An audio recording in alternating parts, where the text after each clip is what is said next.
3절에서 5절 말씀까지 보겠습니다. 하나님 말씀은 스가랴 3장 3절에서 5절까지 보겠습니다. 여호수아가 더러운 옷을 입고 천사 앞에 서 있는지라 여호와께서 자기 앞에 선자들에게 명령하사 그 더러운 옷을 벗기라 하시고 또 여호수아에게 이르시되 내가 내 죄악을 제거하여 버렸으니 내가 아름다운 옷을 입히리라 하시기로 내가 말하되 정결한 관을 그의 머리에 씌우소서 하며 그 정결한 관을 그 머리에 씌우며 옷을 입히고 여호와의 천사는 곁에 섰더라. 아멘. 오늘 혼합주의 신앙을 경계하라 마지막 시간입니다. 혼합주의 신앙을 경계하라 마지막 시간입니다. 오늘날 교회의 문제는 뭐냐? 세상 사람들이 노래 봤을 때에 그 교회가 존경받지 못하는 정도의 교회가 되어버렸습니다. 그러다 보니까 교회가 교회 역할을 감당하지 못하고 세상 속에 있는 교회, 근데 그 교회가 세상 속에서 소금과 빛의 역할을 감당하지 못하니까 이제는 세상 속에 있는 소위 세속화된 교회가 이제 돼버린 겁니다. 세속화된 교회가 돼버리면 거기서 나타나는 현상은 뭐냐면 교회가 교회 역할을 못하는 거예요. 그러니까 기준이 흔들리는 거예요. 기준이.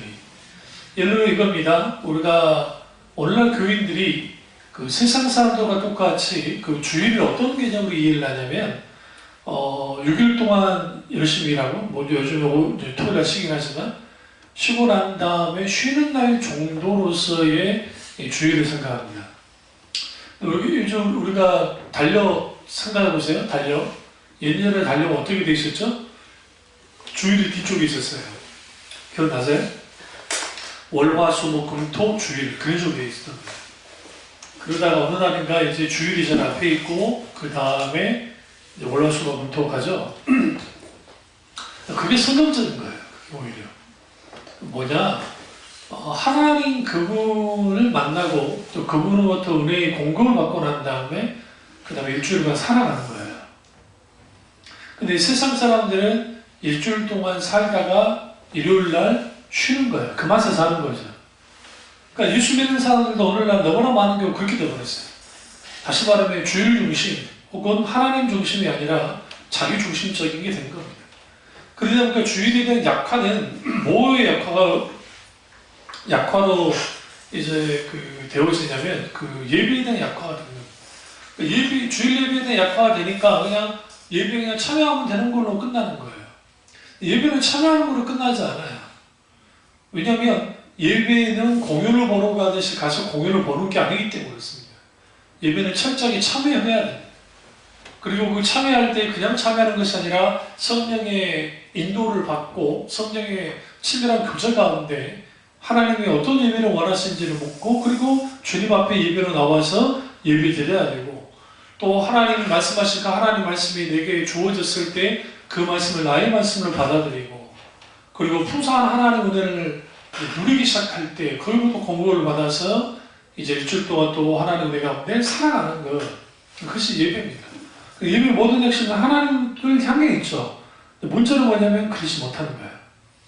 오늘날의 그 주제가 바뀌었어요. 그러니까 신나는 예배, 즐거운 예배, 뭔가 사람들에게 감동 주는 예배가 주를 이루어요. 교회마다. 근데 정작 영광 받으실 하나님의 뒷전에 물러나 있는 거예요. 그러니까 인간들은 즐거워요. 기뻐요. 행사도 있어요. 엄청난 오케스트라를 설치를 해놓고 사람들은 막 음악으로 그 다음에 소위 간증으로 그리고 또 소위 말하는 그럴싸한 그런 설교로 사람들이 아주 귀에 정말 좋아요.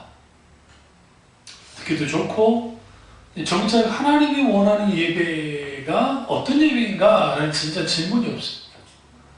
그러니까 젊은 친구들이 기성 신자들 어른들의 예배에 대해서 적응을 못하는 이유가 뭐냐면 오늘날의 세대는 우리가 완전히 달라요.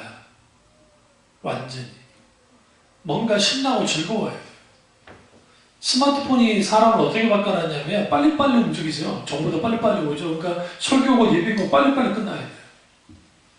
잘 생각해보세요. 인터넷의 보급과 동시에 예배까지도 무너졌어요. 인터넷이 있고 난 다음에 사람들이 정보 활동을 막 많이 하기 시작했다는 거예요. 그리고 콘텐츠가 막 변해요. 우리가 처음 인터넷에 있을 때, 근데 지금은 상상할 수 없는 일들이 벌어지잖아요. 엄청나게. 그러다 보니까 설교든 뭐든 이제 이 모든 것들도 그렇게 되어야 되는 것이 되어버린 거죠. 그게 발맞추어서 이제 막 그 분당이나 아무 교회가 있는데 그 교회 가보시면 아주 세련되어 있어요. 영상부터 시작해서 조명, 영상, 그 다음에 음향, 그리고 또 이게 다 매뉴얼이 있어요. 그래서 그 소위 말하는 헌금송 매뉴얼, 그 다음에 기도하는 거, 같이 기도하는 것, 그리고 설교, 그 설교 메시지에 맞춰서 찬양이 준비되어지고 그 찬양이 같이 나오고 하면서 어우러져요. 그러니까 아주 조화로워요. 아주 세련돼요. 아주 좋아요. 나쁘다는 거 아닙니다. 얼마나 심혈을 기울였겠어요. 근데 이제 거기에 뭐가 빠지면 이제 큰일 나냐면 성령님의 놀라우신 개입하시네요. 은혜예요. 그 교회 목사님은 늘 성령님에 대해 강조를 해요. 그래서 우리 민감하게 방해해야 된다. 그러나 사실 이런 말을 하죠. 성령님이 역사하기 전에 예배는 끝나버려요. 안타깝게도. 왜? 예식장에 예식하듯이 큰 교회들은 예배를 50분 만에 끝내버려야 됩니까? 그 더 이상 성령이 역사하실 자리도 없어지는 거예요. 왜 그렇게 되어지느냐? 교회가 세속화되어지면 주제가 바뀌어요. 어떻게 바뀌느냐? 하나님 중심에서 인간 중심으로 바뀌고 말씀 중심에서 이제 인간이 일상 편의의 삶을 향한 그런 것으로 바뀌어나가요. 메시지가 그러니까 하나님 말씀이 중심이 되지 않아요. 절대로. 그러다 보니까 이제는 뭔가 자기들에게 도움이 되고 기쁨이 되고 하는 것들로 말미암아 이제 신앙생활을 하는 겁니다. 그 자체가 무척 나쁘다고 할 수는 없는 것은 초신자들, 아주 믿음이 열악한 사람들 그럴 수 있다는 거예요. 그러나 하나님의 놀라운 사랑을 경험하게 되어지면 우리가 그 사랑을 알아버렸기 때문에 예수 그리스도의 십자가의 사랑을 알아버렸기 때문에 이게 이제 서신서 특별히 로마서 그 사도 바울의 서신을 보면 잘 나타나는데 그걸 알아버렸다, 경험해버렸단 말이에요. 내가 주님을 너무 사랑하기 때문에 주의 길을 목회자의 길로 가기도 하고 내가 주님을 너무 사랑하기 때문에 사랑하기 때문에 예배와 봉사와 헌금과 헌신과 전도와 기타 그런 것을 하는 거예요. 이 삶을 살아갈 때에도 주님의 사랑을 내가 맛봤고 내가 그걸 경험했기 때문에 이제는 이걸 부인할 수가 없는 거예요. 그러니까 내게 역사하신 그 하나님을 향해서 어떻게 하기 시작하냐면 그분이 합당하게 반응하는 거예요. 우리가 하나님의 아라카페의 사랑을 경험하면 무조건적인 하나님의 사랑을 경험하면 인간에게 뭐가 일어나기 시작하면 이걸 까리타스라는 표현을 쓰는데요. 이 라틴어입니다. 까리타스에 이가 이제 그 지고지순한 사랑이라고 표현하면 돼요. 이게 하나님의 사랑을 경험한 사람들 속에서 일어나는 것들이에요. 그 사랑이 있게 되어지면 내가 이때까지 가지고 있던 것들을 내려놓기 시작하는 거예요. 내가 첫 번째가 뭐냐면 내가 사랑했던 것을 이제는 포기해 일단 내려놔요. 하나님보다 더 사랑했다는 것들을. 오늘 오전에 저희 이제 새벽교회 목회자 컨퍼런스 하는데 이기수 목사님이 목회를 하면서 쭉 설교하시다가 사람들이 이 정서가 변화되지 않으면 아무리 은혜를 많이 받아도 안 받기 들읍시다 그렇게 말하는 거예요. 여기서 정서가 뭘까? 이제 이분은 뭐 개혁주의자가 아니니까 근데 이제 이분은 전하대 에토 목사님은 이제 정서를 뭐라고 표현하냐면 감정이라고 해요. 감정. 이게 일반 감정이 아니에요. 그러니까 우리가 생각하는 단순한 감정이 아니고 하나님께서 주시는 정서가 부어져요. 그 부어지면 그 이전에 내가 그토록 사랑했던 것들이 이제 싫어지기 시작하는 거예요. 그리고 하나님을 너무 뜨겁게 사랑하기 시작합니다. 근데 이제 단순히 정서만 바뀐다고 바뀌느냐? 그건 부족해요. 그 이해가 좀 부족하다는 거예요. 왜 그러냐면, 정서는, 우리가 감동받았다고 해서 바뀌지 않습니다. 그러니까 우리가 어떤 막 간증을 막 듣고 막 펑펑 울 수 있잖아요. 그리고 기독교 영화를 보다가 막 울기도 하고 하는 막 사람들 거기서 막 펑펑 운단 말이에요. 근데 울고 난 다음에 똑같죠. 집에 돌아가 똑같죠. 뭐가 바뀌지 않아서 그래요. 머리가 안 바뀌는 거예요. 머리가. 순서가 바뀐 거예요. 순서가. 어떤 순서가 바뀌느냐? 영적 감정 이제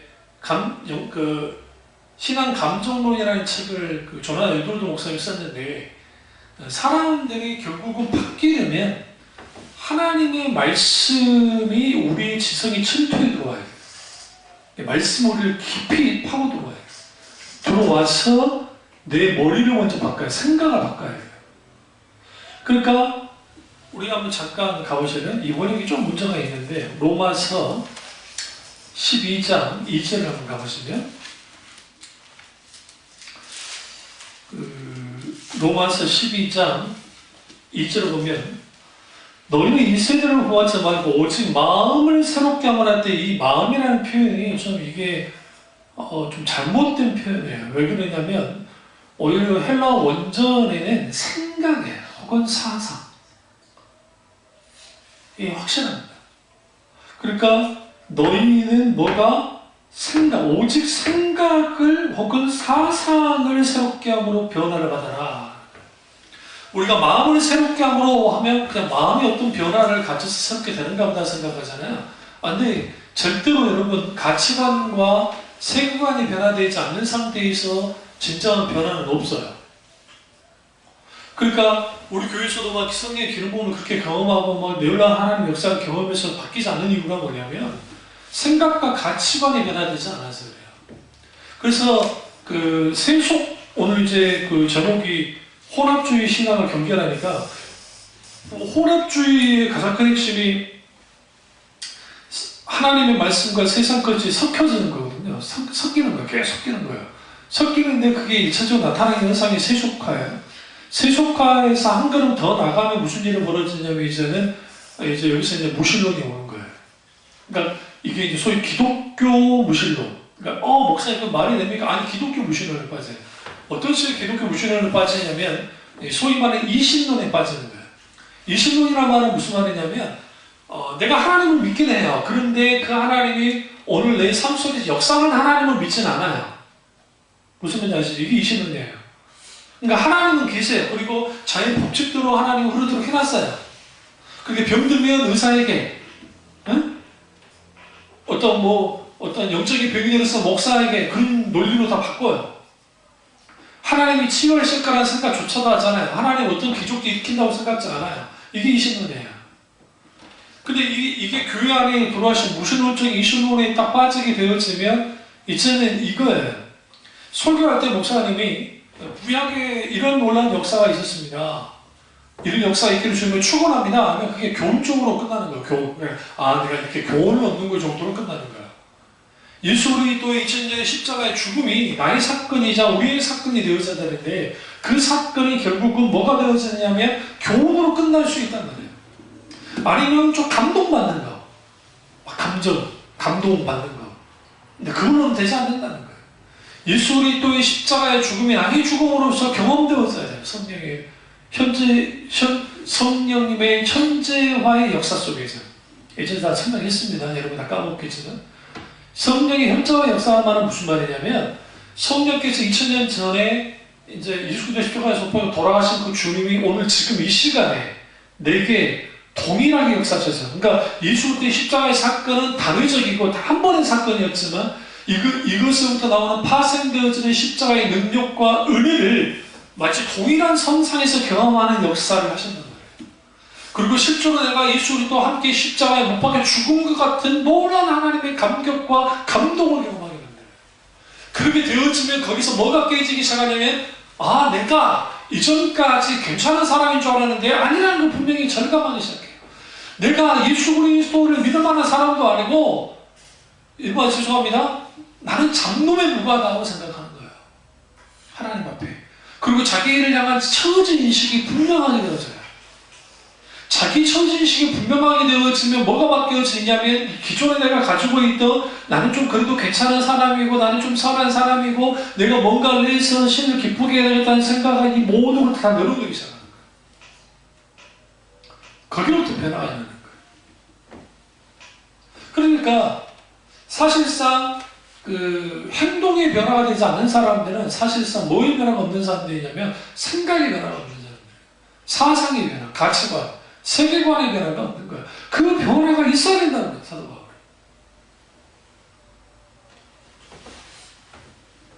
존 스토트 목사님 이렇게 말합니다. 오늘날에서는 예수는 오케이, 교회는 노라는 세대예요. 그러니까 예수는 오케이인데 교회는 노다, 교회는 싫다라고 하는 사람들이 생각보다 많다는 겁니다. 그러나 여러분, 그럼에도 불구하고 우리는 분명히 알아야 할 것은 뭐냐면 예수 그리스도이든 교회이든 둘 다 오케이가 돼야 돼요. 왜 그러냐면 고린도 교회같이 이렇게 문제가 많은 교회 속에서도 하나님은 구원의 역사를 이루셨어요. 분명하게. 그러니까 우리는 그런 의미에서 교회 공동체가 어떻게 되어져야 돼요? 좀 더 개혁적이고 그리고 좀 더 하나님의 말씀으로 돌아가야 되는 것을 분명히 알게 되었습니다. 그러면 여기서 교회가 혼합주의에 빠졌다는 말, 이것을 적어도 성경적으로, 역사적으로, 이론적으로 따져볼 필요가 있어요. 첫 번째, 성경적으로 보면 성경에 이런 예가 너무 많이 나옵니다. 그 대표적인 게 사사 시대의 이스라엘 백성들입니다. 그들에게는 하나님과 바알도 좋았고 하나님도 좋고 마르크도 좋았습니다. 다곤신도 좋습니다. 나쁘지 않습니다. 그들에게 힘이 된다면, 그들에게 뭔가 도움이 되고 그들에게 이익이 된다고 한다면 아세라 못 섬길 이유도 없고 다곤신 못 섬길 이유도 없고 뭐 마르둑이든 뭐 바알이든 누구든 상관없었어요. 여기서 이제 뭐가 이제 사라졌나요? 그 시대에 하나님의 기준이 그 시대에 사라졌어요. 그럼 기준이 사라졌다는 것은 모든 기준은 말씀이니까요. 하나님 말씀이 기준이에요. 그러니까 말씀이나 또 다른 표현이 라틴어로 캐논이라는 단어가 있어요. 우리 카메라 캐논 아시죠? 캐논이라는 단어가 표준이라는 뜻이에요. 근데 그게 성경에서 나온 거예요. 근데 그 캐논은 뭐냐면 이집트 파피루스를 만드는 갈대가 있는데 갈대 한 길이 이거 갈대를 딱 꺾어가지고 딱 보면 그거를 자 역할을 했어요. 그걸로. 여러분 아시는 피라미드 있죠? 그 피라미드 같은 걸 뭘로 계산했느냐? 그 다 갈대로 다 전 거예요. 치수 계산해가지고 이때가 이제 피라미드를 만든 겁니다. 거기에서 이렇게 캐논이라는 단어가 나왔습니다. 근데 이 말씀이 표준이고 말씀이 기준점이에요. 근데 기준점이 흔들렸어요. 기준점이 흔들리니까 무슨 일이 벌어져요? 그 레위인이 별짓을 다 하잖아요? 지가 돼지 사람도 아닌데, 에봇을 만들지 않나? 그런 일을, 우리가 잘 아는 기분도 마찬가지죠? 기분도 또 에봇을 만들잖아요? 자기가 뭐길래, 자기가 무슨 돼지 사람도 아니잖아요? 근데 또 에봇을 만들어요. 또 왕이 되니까 왕은 안 돼요. 왕은 아니다라고 분명하게 했지만, 자기가 좋은 거, 자기가 생각할 때, 이게 옳다고 생각하면 옳은 것이 되어져요. 이게 소위 말하는 혼합주의예요. 그러니까 오늘날의 교회에서 교회 성장이 도움이 된다고 하면 이게 그냥 묻지도 않고 따지지 않고 다 들어오는 거예요. 소위 말하는 우리 한국교회 깊이 들어오는 게 관상교회예요. 이 관상교회를 퍼뜨리는 교회가 저기 이촌동에 있는 아주 큰 통합 교회가 그 교회를 갖고 돌아가는 거예요. 근데 지금 돌아가셨지만 그분 동생이 찬양사 하신 분이지만 그분이 소위 말하는 카톨릭 영성을 가지고 들어왔단 말이에요. 그뿐만 아니라 이머징 교회라고 하는 교회들이 있는데 그 영향을 받은 우리나라에 있습니다. 그런 교회들이 관상기도를 하는 거예요. 어떻게 하느냐? 교회 내부를 완전히 카톨릭처럼 다 꾸며요. 간대상에다가 촛불도 켜요. 그리고 향을 피워요. 이제 불교에서 말하는 향 말고 이제 서양에서 쓰는 향을 피워요. 향을 피우면 그 이제 펴질 거 아니에요? 퍼지면 그 냄새를 맡으면서 거기서 이제 소위 말하는 그레고리 음악, 그레고리 찬타라는 음악이 있어요. 이게 단전율로 그 하는 그런 음악이 있는데 아주 졸려요. 우리 요즘. 근데 기도 분위기를 잡는 데는 아주 그만큼 더 대단한 게 없어요. 그럼 그런 음악을 쭉 은연하게 틀어줘요. 이 모저스티 하면서 막 그런 게 있어요. 막 그런 음악들을. 그러면 그런 음악을 하죠. 그럼 또 앞에서 나와가지고 이제 소위 말하는 그 관상기도와 관련된 하면 우리 하나님이 이곳에 임하셨습니다. 소위 말하는 그 가톨릭 신부들이 하는 그 언어를 그대로 사용해서 하는 거예요. 그럼 사람들이 거기서 막 하다가 또 이제 자기를 비워요. 자기를 비우고 그리고 이제 신이 들어오도록, 하나님이 들어오도록. 이게 신일 합의거든요. 기독교는 신일 합의를 추구하지 않아요. 인카네이션, 성육신하신 예수 그리스도께서 인격적으로 찾아오시는 거지 내 안에 무슨 주님과 신일 합의라는 건 없다고요. 이게 소위 말하는 카톨릭의 이 소위 말하는 수도사적인 이런 영성이라 일컫는 것은 다 이방적에서 봤어요. 이방적. 그런 것들을 공공하게 해요. 왜 그래요?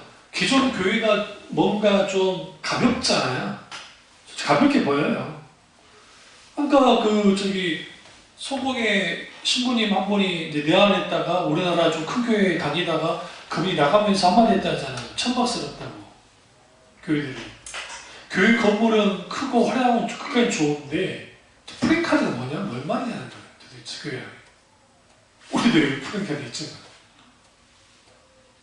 이제 저런 거는 좀 괜찮죠. 그래도 말씀과 성령을 창조해 가신다. 그건 괜찮은데 거기다가 막 교세 확장 막 있어요. 막 문구 있잖아요. 막 100명 뭐 전도, 뭐 10,000명 전도, 몇명 몇서 그리고 뭐에서 복 받고 뭐에서 뭐 하자 막 그런 거 하니까 아주 조잡스럽다고 막 그러고 그러죠.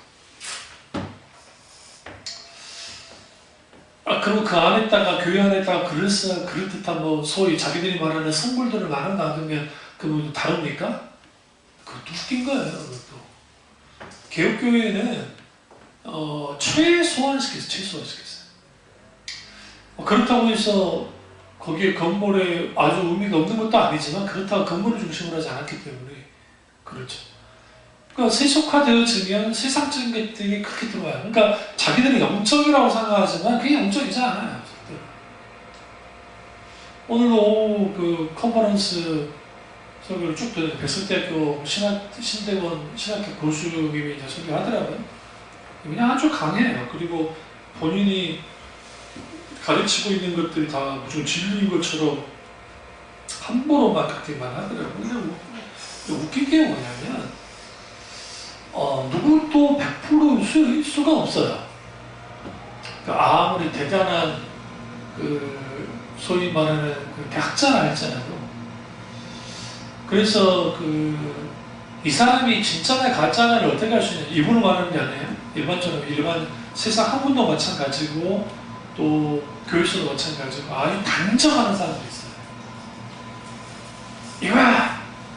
우리가 말하는 진리 빼놓고 교회는 예수 그리스도 그분의 십자가에 보고 빼놓고는 진리 빼놓고는 막 단정해.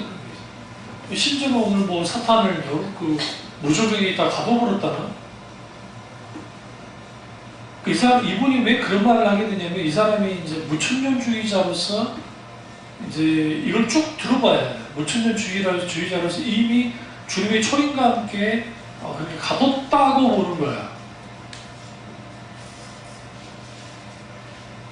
그리고 거기 에베소서나 베드로 후서에서 말하는 너희 대적마귀를 그러면 어떻게 그러면 대적하고 있어?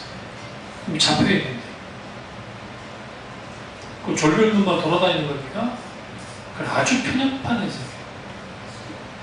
뭘 맞추고 하니까 이기는 자와 더 이기는 자, 그리고 이제 창세기 때 시작해서 보는 관점 참 깊이 잘 보셨는데 필대가 어떻게 나갔냐면 한쪽으로 나가 있는 거예요. 영적 대결이라고 할 때 그냥 이분이 그 장로교 목사인데 하나님 나라 이해할 때에 이미와 아직이라고 하는 그 난예 already라고 하는 아주 기본적인 명제가 있어요. 하나님 나라는 이미 왔고 이제 올 것이다. 궁극적으로 완성을 향해 달려가고 있다는 거예요. 마찬가지로 사탄과의 영적 전쟁은 예수님이 이미 승리하셨어요. 그리고 그분이 말이 맞아요. 100% 이기셨어요.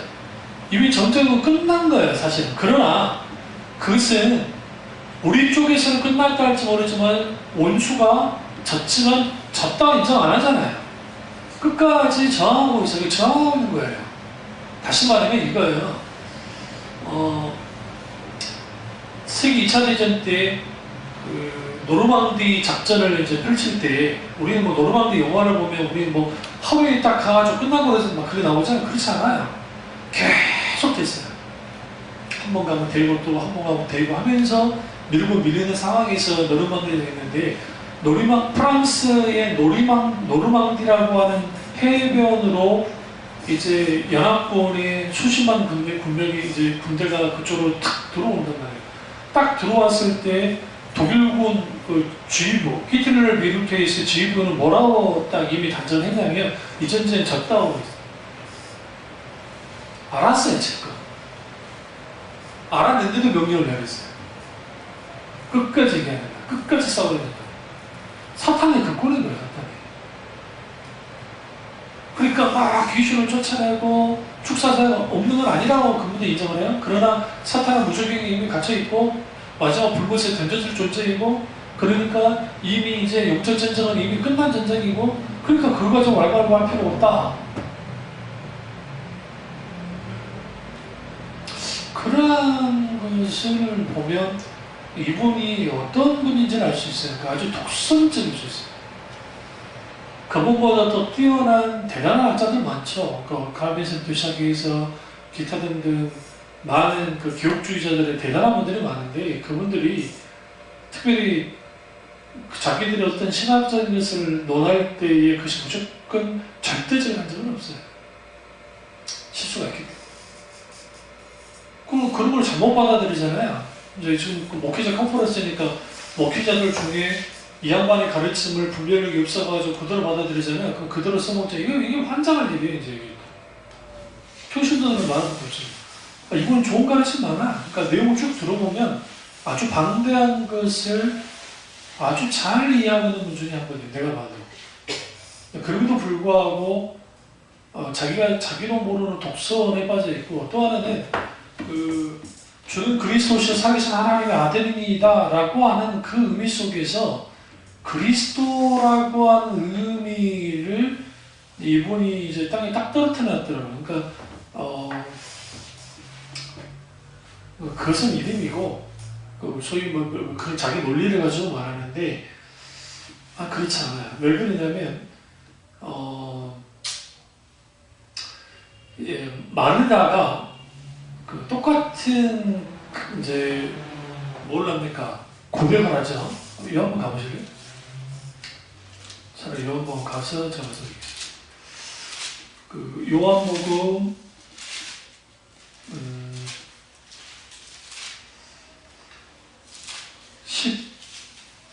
10장을 가보시면 요한복음 10장 27절 보세요. 이르시되 주여 그러하매다 11장 10절에 27절에요. 이르되 주여 그러하매다 주는 그리스도시요 세상에 오시는 하나님이신 줄 내가 믿나이다. 이 고백이 베드로 고백과 똑같습니다. 다를 게 없습니다. 여기서 주는 그리스도라고 하는 이 고백이 의미 없는 것이냐? 그분의 이분의 주장 이해해요. 왜 이해할 수 있냐면 여러분은 요세푸스의 유대 고대사, 유대 전쟁사, 막 아편 반박문이나 그런 책들 다 읽어봤으니까 그러는데 그런 책들을 쭉 읽어보면 예수님 당시 자기가 자칭 그리스도라고 하는 사람 꽤 많았어요. 꽤 많았어요. 그리고 예수님이 진짜 오빠가 돌아가시고 얼마 안 있을 때도 자기가 메시아가 나온 사람도 있었어요. 성경에 기록되어 있지 않지만 자기가 메시아라고 하는 주장했던 사람들의 생각보다 많이 나왔고, 실제로 빌라도가 예수님 오빠가 죽이기 전에, 예수님 전에 이제 공생이 하시기 전에 이미 자기가 자칭 메시아라고 나온 사람들이 있었단 말이에요. 그러니까 예수님이 메시아라는 말을 하니까 유대인들이 그냥 팔을 떨었던 이유가 그거예요. 왜 그러냐면 예수님이 갑자기 처음 그게 말한 게 아니라 여러 사람들이 그랬고, 그걸로 반란을 일으키려고 했었고, 그런 일들이 많았거든요. 근데 거기에서 그랬으니까 그러면 그 그리스도라고 하는 베드로의 고백이 그러면 아무 의미 없는 것이냐? 이분이 뭘 간과했냐면 이 고백은 누구부터 나왔다 했어요? 하나님이에요. 하나님. 잘 들으세요. 우리가 예수님을 믿을 때에 예수님의 이름을 이제 믿잖아요. 믿는다 할 때에 그 예수님의 풀네임은 뭐예요? 나사렛 예수 그리스도다. 여러분 성경을 읽다가 서신서에서 할 일 없이 여러분 그냥 예수 그래도 되잖아요. 예수님 그래도 되잖아요. 근데 사도 바울이 의도적으로 주 예수 그리스도, 아니면 그리스도 예수 주, 아니면 예수 그리스도, 그리스도 예수, 의도적으로 표현해요. 주 그리스도, 주 예수, 예수 주, 그리스도 주. 왜 그렇게 표현을 하냐면 예수님의 풀네임이 그렇기 때문에. 그럼 왜 그러냐? 그 시대에 자칭 자기가 메시아라고 하는 사람들이 나왔거든요. 그걸 구분하기 위해서입니다. 그래서 엄밀히 따져서 우리가 예수님을 말할 때는 나사렛 예수 그리스도. 그 그리스도의 고백이 뭐가 문제가 있어요? 세상에 오신 하나님의 아들이신 그리스도라는 그 해석은 참 의미 있다고 생각해요. 그분의 해석이. 그럼에도 불구하고 주는 그리스도시여 살아계신 하나님의 아들이시다라고 하는 이 고백은 이 두 개는 따로 볼 수 있는 고백이 아니에요. 같은 고백이에요. 그리스도를 빼놓고 이 세상에 오신 그리스도라는, 그러니까 이 세상에 오신 그러니까 하나님의 아들이라는 것이 달리 갈 수가 없어요. 왜 그러냐면 예수 그리스도를 가리킬 때에 여러 가지 있는 하나는 Son of Man, 이 사람의 아들이라고 하는, 우리 성경에 인자라고 써 있어요. 인자. 우리는 사람의 아들이라고 하면 우리는 어떤 생각하냐면 이게 예수님의 인성을 말하는 거라고 생각해요. 그거 아니에요. 이거는 예수 그리스도의 신성을 말해요. 그럼 이 인자는 어디부터 나왔느냐? 구약의 다니엘과 그 다음에 에스겔과 그 예레미야나 이 사람들이 인자에 대해서 말해요. 근데 이 인자라는 표현은 두 가지로 쓰이는데, 하나는 인자할 때는 그 선지자 그 자신을 뜻할 때가 있고, 또 하나는 메시아를 뜻할 때가 있단 말이에요. 그러니까 소름에 사람의 아들이라는 표현 속에는 뭘 가지고 있냐면 뭐예요? 메시아 칭호다. 그래서 인자가, 예수님이 의도적으로 그랬잖아요. 스스로 인자가 이렇게 말한다. 인자가 의도적으로 이렇게 하는 거예요.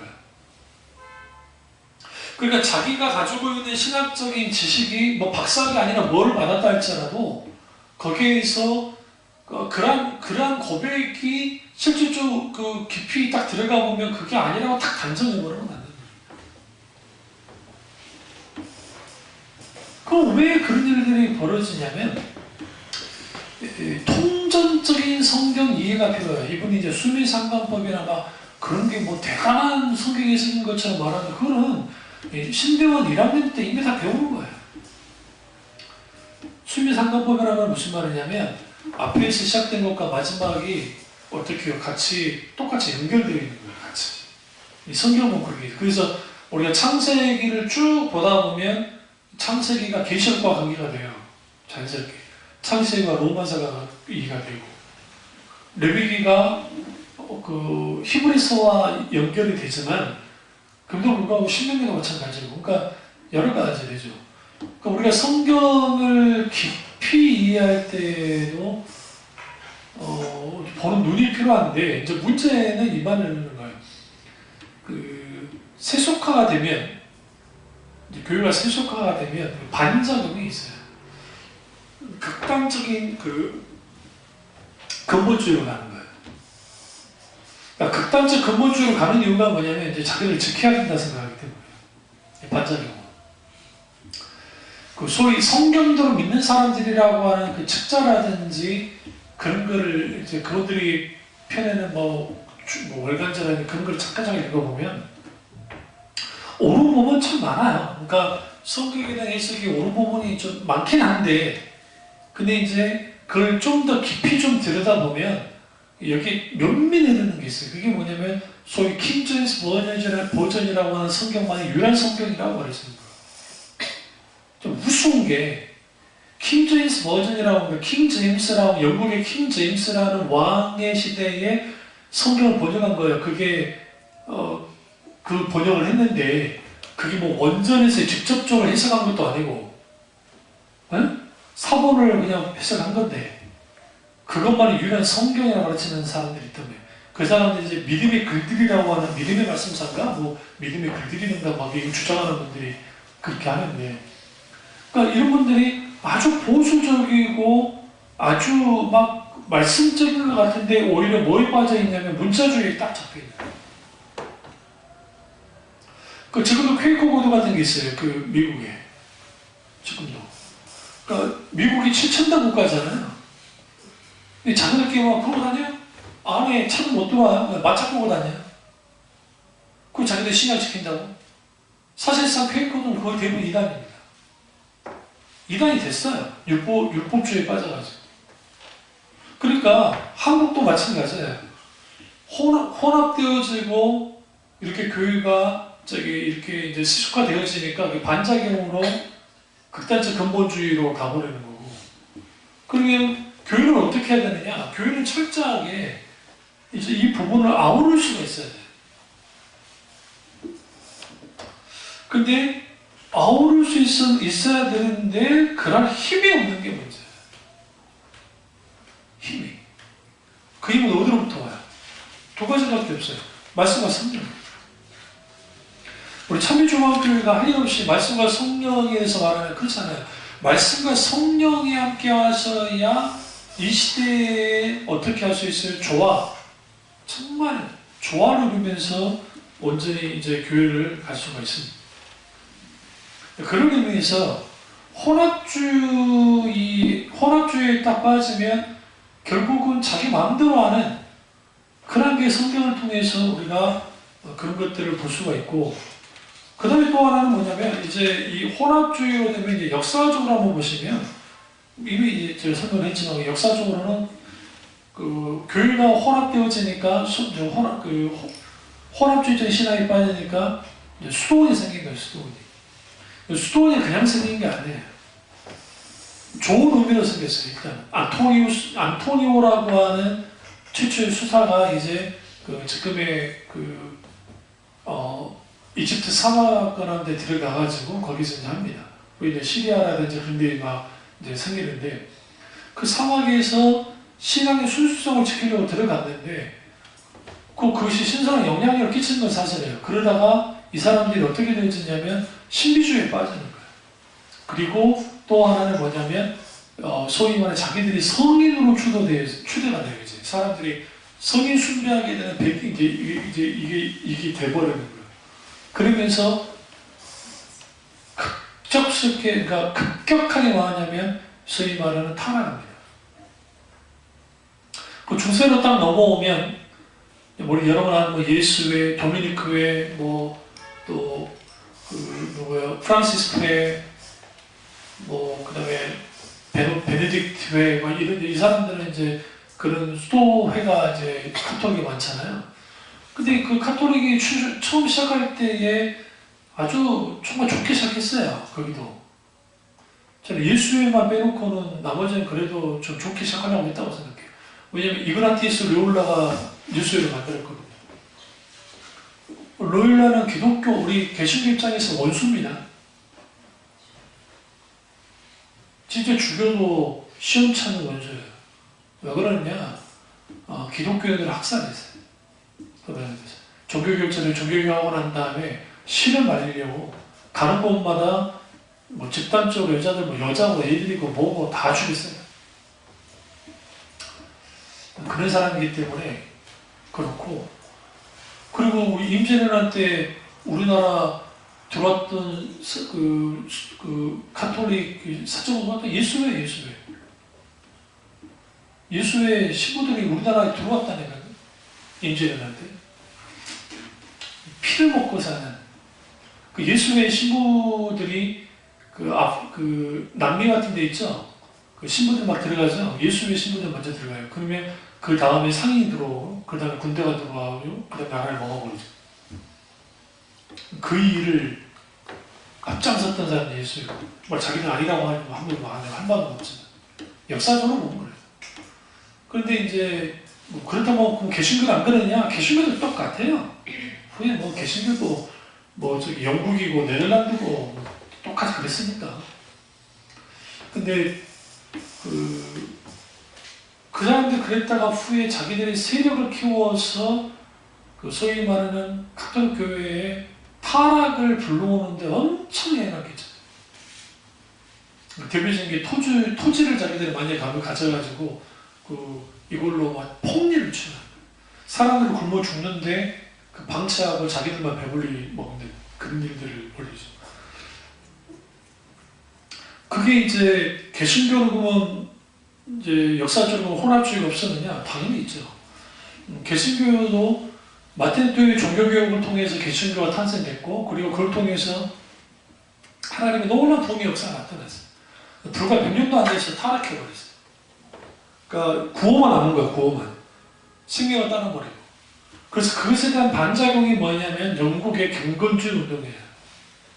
그리고 영국의 독일의 경건주의 운동이고, 또 하나는 영국의 존 웨슬레 목사님을 중심으로 한 대각성 운동이 일어난 거고, 프랑스에는 뭐가 나느냐?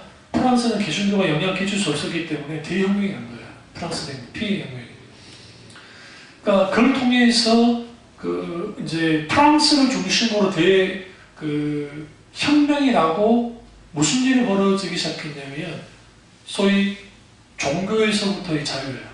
그러니까 이탈되기 시작했단 말이에요. 그러니까 프랑스 대혁명이 영적으로 봤을 때는 여러분 이게 이제 역사적으로 봤을 때 실패한 혁명이에요.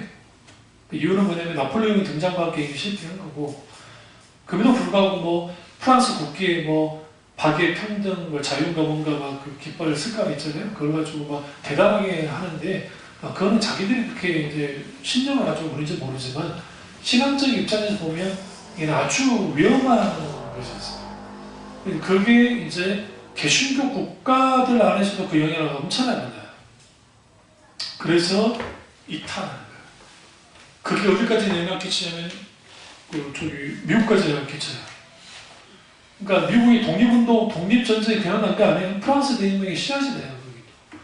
그래서 그런 것들이 돼서 후에 미국에 있던 기독교들도 상당수가 혼합화되니까 세속화되고 혼합주의화되고 되면서 영향을 잃어버린 거예요.